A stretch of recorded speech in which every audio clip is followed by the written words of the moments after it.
Ingat ka. Oh bro, alam mo ba itong resort na to, matagal na itong inaalagaan ni Lola. Oo. Tsaka doon, marami pang maganda doon. Gusto niyo puntahan?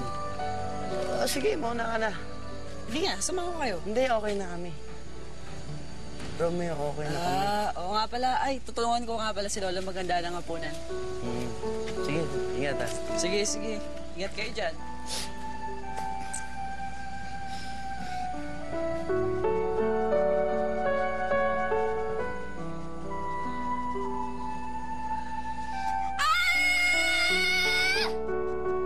Solid yun ah.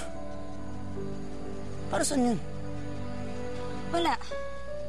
Sabi kasi ni Jao, kapag daw hindi niya namin kaya, isigaw na lang daw namin. Alam mo, Mikay, ako na nga kasama mo ngayon. Pero iba pa rin iniisip mo. Naalala ko lang naman. Alam mo yung style na yun ni Joe, medyo... Hindi sa inaano ko si Joe, ah. Pero feeling ko masyado siyang... kasi nakakagulat siya, di ba?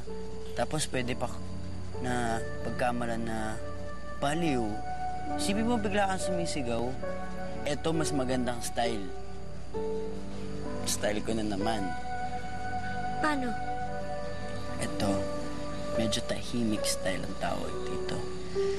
Unang-unang gagawin natin ay pipikit.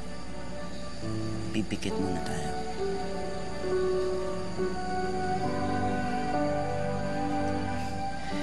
Tapos, wala tayong iisipin. Kung hindi, ang magbilang hanggang 5 minutes. Habang nakapikit, ah. Tapos, wala ka dapat iisipin. Sobrang kalmado ka lang. Inhale. Exhale. Inhale. Exhale. Inhale. Exhale. Okay. Ngayon, Mikay, walang papasok sa isip mo. Wala kang iisipin. Pero kung may pumasok man sa isip mo, pabayaan na lang natin yun.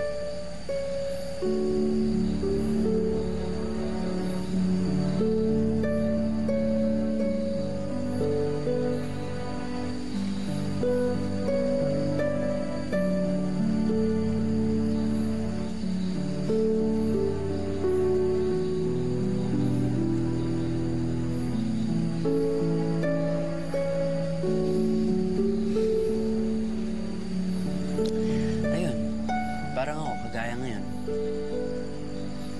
Nasa isip ko parang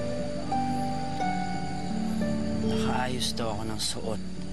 Maayos na forma, hindi yung ordinaryong forma. Yung parang pangkasal. Tapos, ayun na yung bride ko. Naglalakad na siya papunta sa akin. At sobrang masyadong maganda.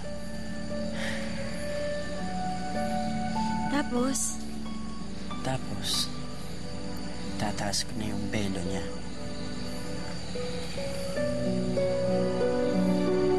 Tapos, pagkataas ko... Ano ginagawa mo?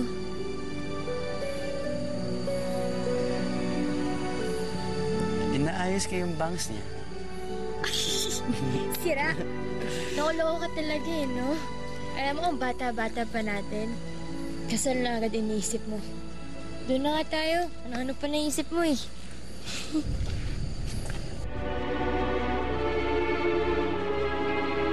Oo, nakikita namin sila. Maghihintay na lang kami ng signal nyo.